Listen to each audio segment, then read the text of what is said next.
What the bleeding hell is that?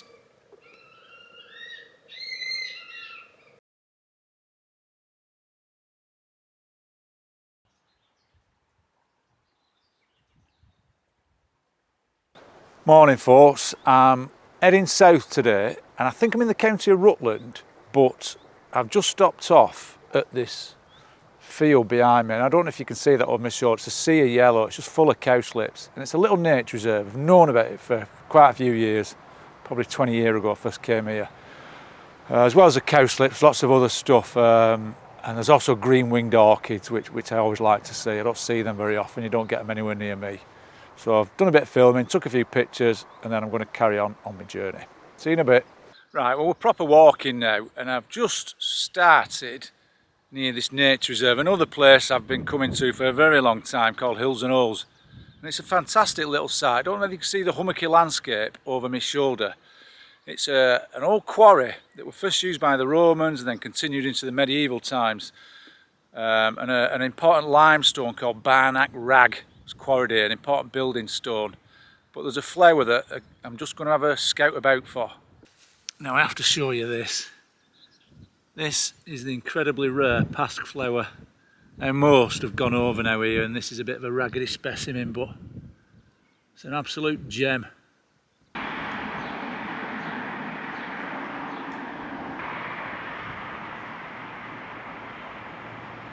Well, I'm walking in a landscape today that's very different from home.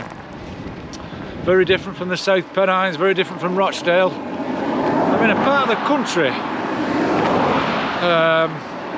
where 3 or 4 county boundaries are. I'm not sure now whether I'm in Lincolnshire, Northamptonshire, Cambridgeshire or possibly Rutland.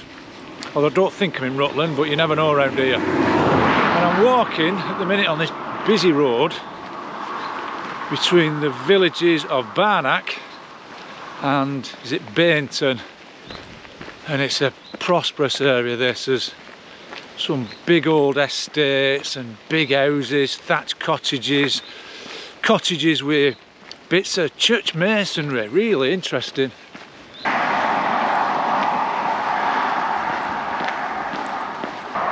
This tall feathery plant here is the very poisonous hemlock. Now I don't know whether you've seen them purple blotches on the stems, but that's a dead giveaway. Very poisonous.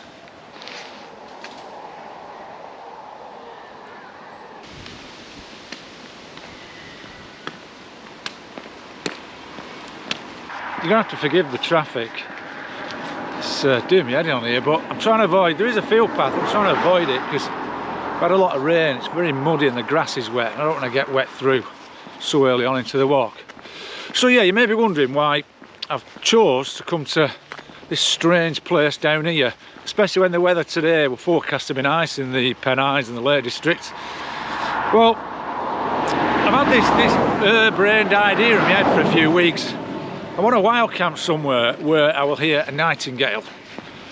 And these, or around here, are probably the place where I'm aiming to camp. Is probably the nearest nightingales to me, so yeah, a long drive really.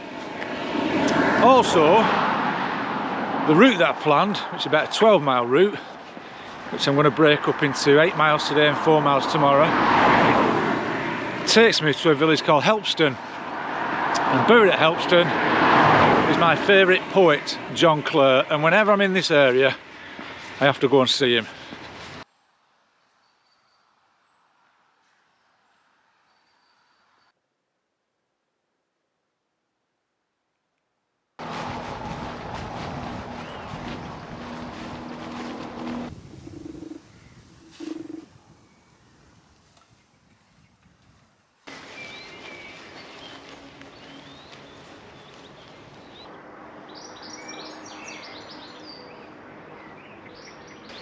Oh, some of the paths in here are awful.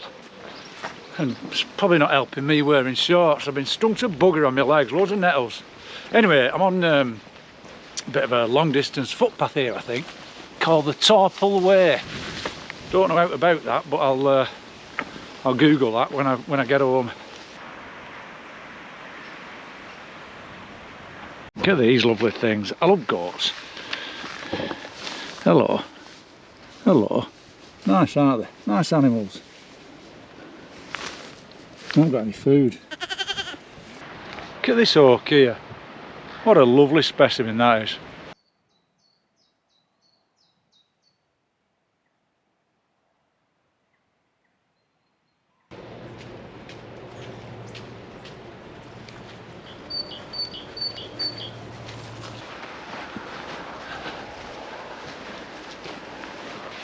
Had a lot of rain round here.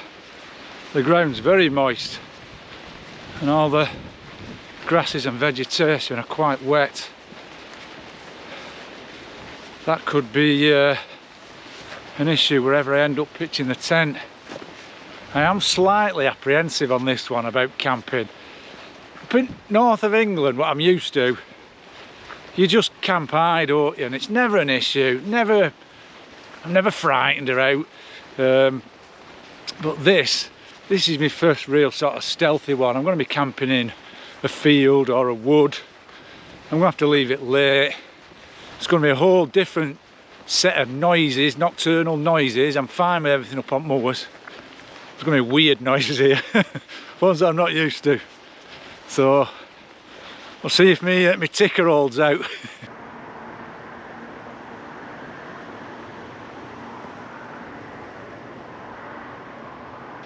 So I'm approaching the village of Helpston now, and I'm walking through this field which is an ancient monument of some kind. Now over there's sort of ridges and ditches and things, and there's no metal detecting allowed here, and rightly so. This sign's significant for John Clare fans, not only Helpston where he lived, where he was born, but Glinton. That features a lot in his writings and poetry. Now Glinton and its church spire were very important to John Clare because it's where his first and true love came from, really, Mary Joyce. Now he never married her, but she held a place in his heart for all his life, really. And Glinton's spire was a landscape feature that he always cast his eyes to.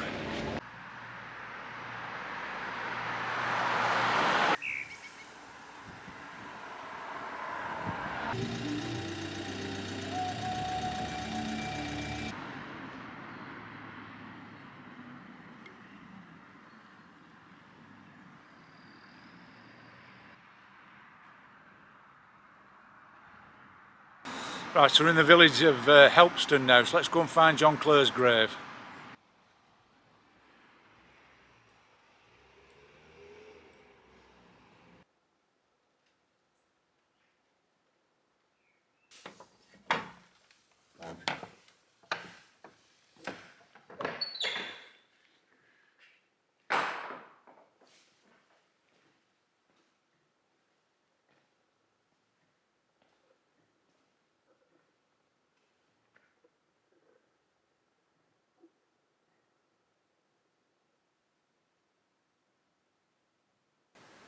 Look at this for coffins.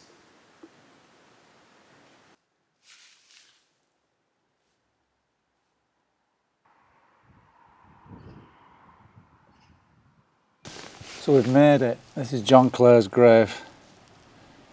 I've been here. I wonder how many times I've been here. Been here a few times since my first visit, maybe 20, 15 years ago. It's quite hard to read the writing now. It's all sort of speckled with lichen, but they've erected another stone there which tells you what's on it, so I'll show you that. I'm just reading this off the good stone, the modern one. Sacred to the memory of John Clare, the Northamptonshire peasant poet, born July the 13th, 1793, died May the 20th, 1864. Now he did well to end up here in quite a nice gravestone like that. It was a whisker away from a pauper's funeral, but I think sufficient donations were made so he could have a nice stone like that.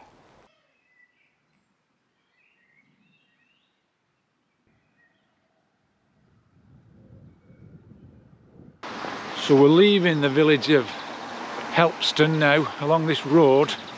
More road walking. I'm not too bothered really without nettles on paths around here. and then we're sort of heading out into open country in the direction of the place where I heard my nightingales a few years ago. I'm not sure how many miles, and it's brightened up a little bit. Still windy, but definitely a bit brighter. Now look at this place I've come upon. This meadow is ancient, and you can tell from the ridge and furrow, and it's also very widely spaced, the furrows are. I'm sure I've read somewhere that the wider the spacing, the older the pasture.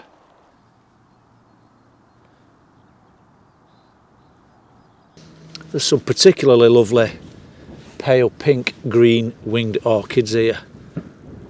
Absolutely spectacular.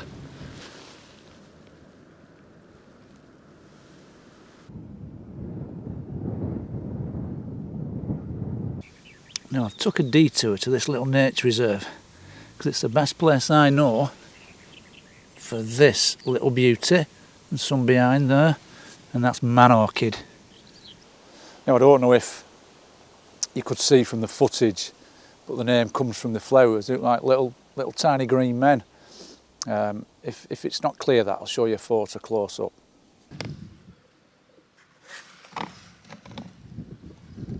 Whoa, ant's nest. Look at that.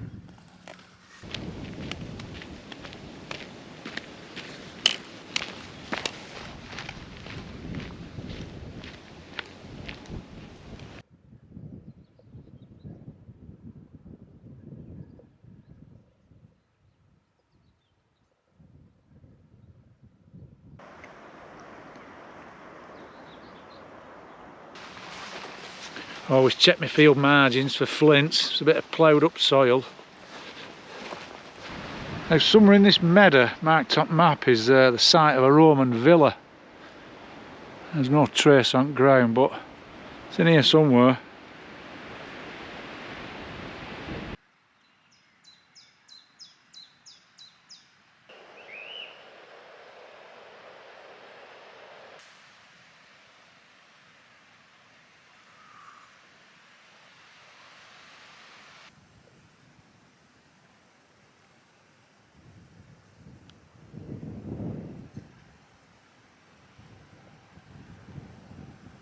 There's a real strong smell of wild garlic here.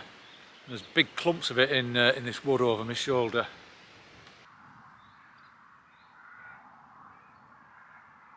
If all goes according to plan, this sort of woodland ahead is where I'm going to be spending the night. This is where I've heard nightingales.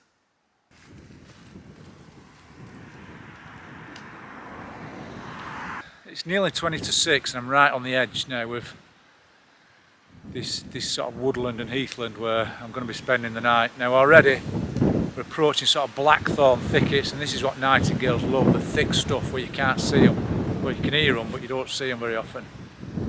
So what I'm going to do, I'm going to explore the area, listen out.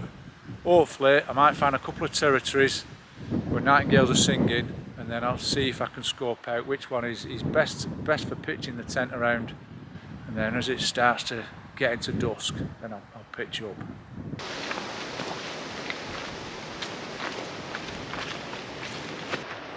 Now I'm on sort of, not acid heath, but feels like a heathland here, and there's loads of blackthorn scrub, which is just what I'm after.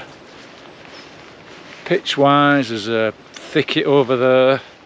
I quite like pitching right next to this blackthorn, but then I'm very exposed on this side.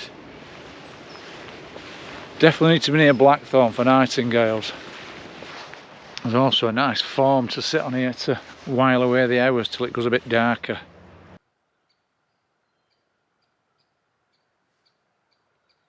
It's an interesting area around here. Oh, I've just heard a green woodpecker. And not long ago I heard a great spotted woodpecker. And I don't know whether it's just because I'm in a bit of a shelter belt, but the wind seems to have dropped. Although tops of trees are still moving. There's a gate over there, I think we'll head over there.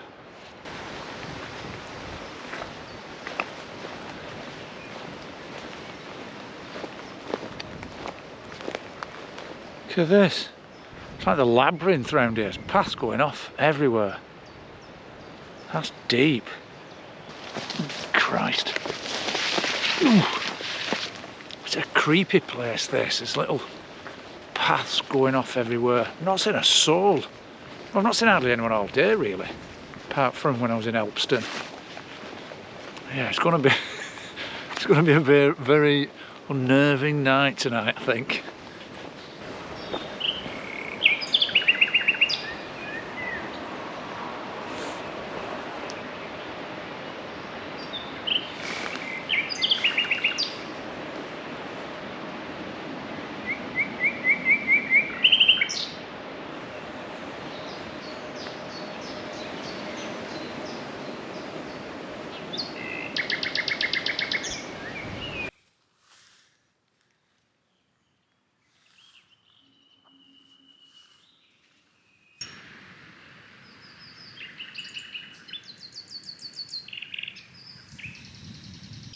This is just awesome. I think we've got dueling nightingales.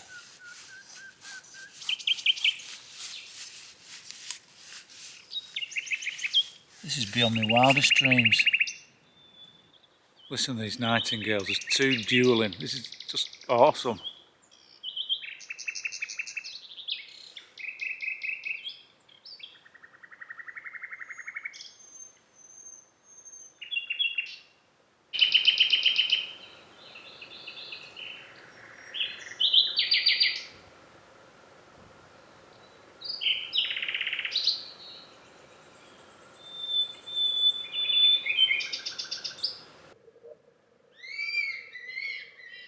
What the bleeding hell is that? You don't hear that up Blackstone Edge. So, why the big deal with me and John Clare?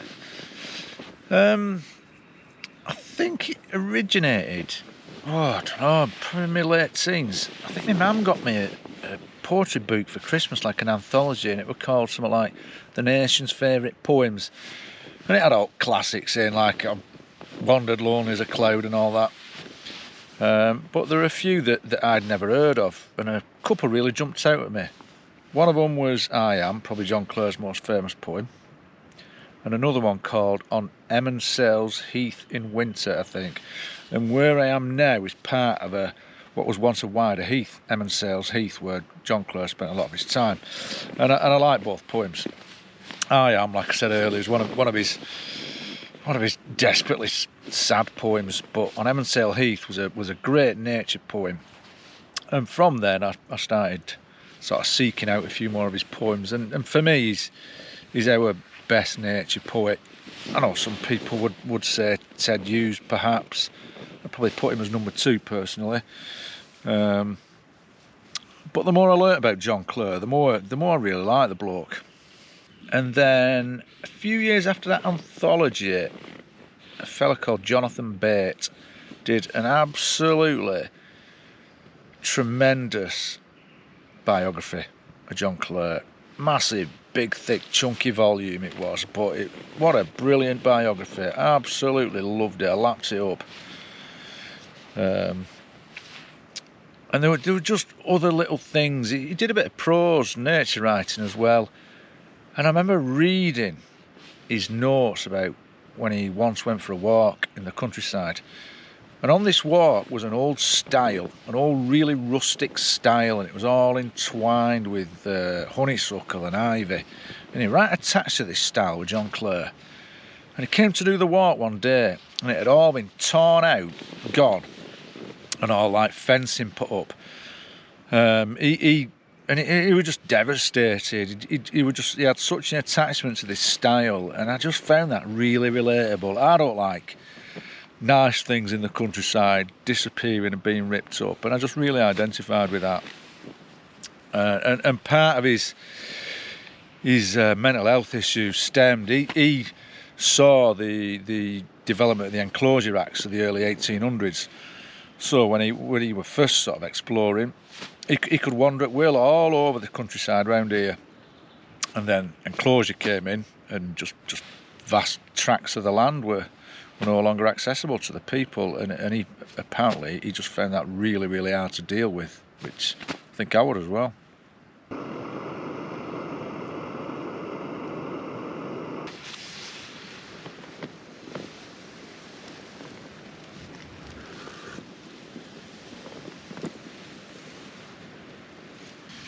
You might be wondering how I know this area, now I've developed an attachment for it. But when me and my missus first met, early 2000s, 2002, around that time her sister, my sister-in-law, were living in Leicester. So we used to come down to Leicester a lot. I used to like my little Leicester trips. And when we came down first time, I always liked to have a look what's in the vicinity. And the first thing that attracted me was the nature reserve at Hills and Halls where we'd been today, and that was within sort of easy striking distance from Leicester. So we'd come out there and have a look at stuff. And I had my interest in John Clare, and that was only a little bit further on. So I think that was the first time I came to visit his grave and some of his places. And apart from Hills and Halls, I'd look on the map and I'd see other little nature reserve symbols and I'd check them out. So I got to know sort of the good wildlife of this area. Anyway, then Alison ruined it and moved back up north, so my Leicester trips were over.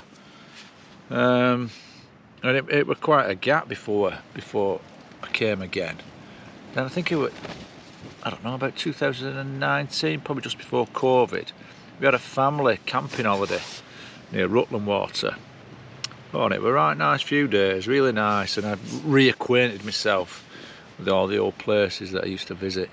I think that was the last time I'd been down here. I can't stop listening to this Nightingales. There's a distant one over there. Just fantastic. Yeah, we came and had a few days camping down here. What was the name of the village? Greetham. Nice campsite, Greetham, just near Rutland Water. Yeah, right, good to be back. It were. Yeah, and I just fancied coming down here. So I did wonder about coming down, doing a walk, maybe staying on that campsite at Greetham, and then I thought, I'll just bugger it. I'll camp somewhere, and then got this thing in my head about camping within earshot of nightingales. I can hear 3 different nightingales. One is so close.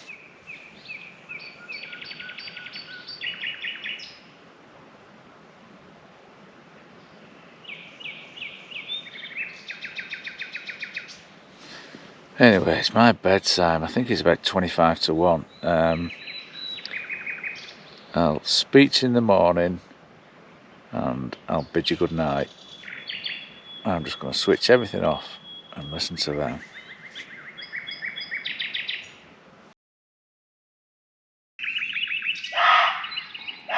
Oh, 25 past 4, listen to that thing.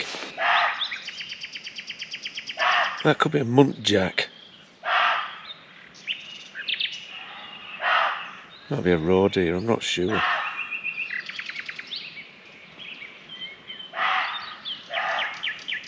Well, the nightingales, I think they've only just stopped singing.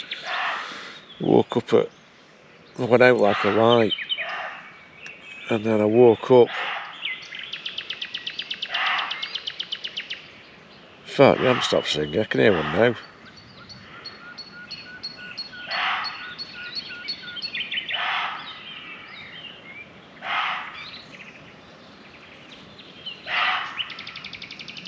Yeah, I woke up. Oh God.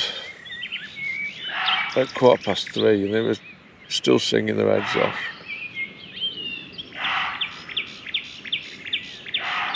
God, I'm Bennett.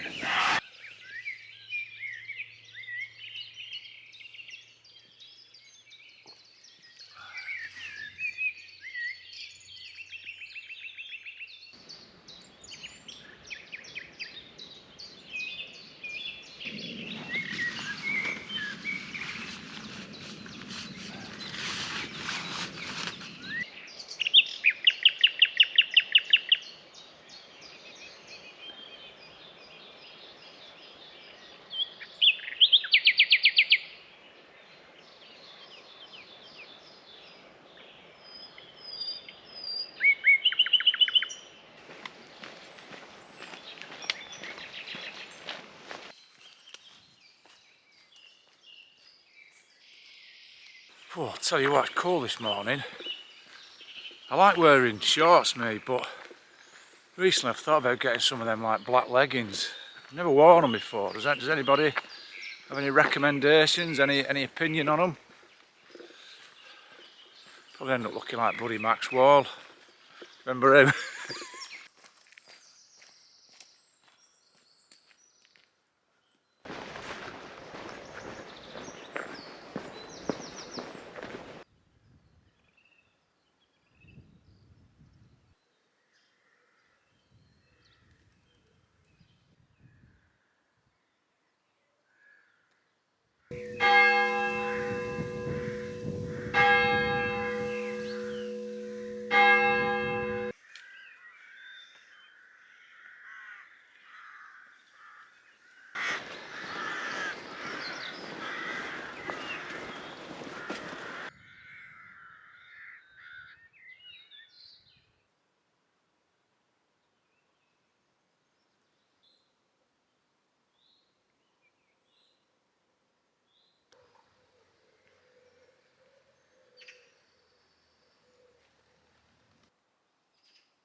Right, that's it, the walk's done. I'm back in Barnack. I'm currently sat in the magnificent porch of St John the Baptist Church here in Barnack, and it's a shame the door's locked. It's a cracking church.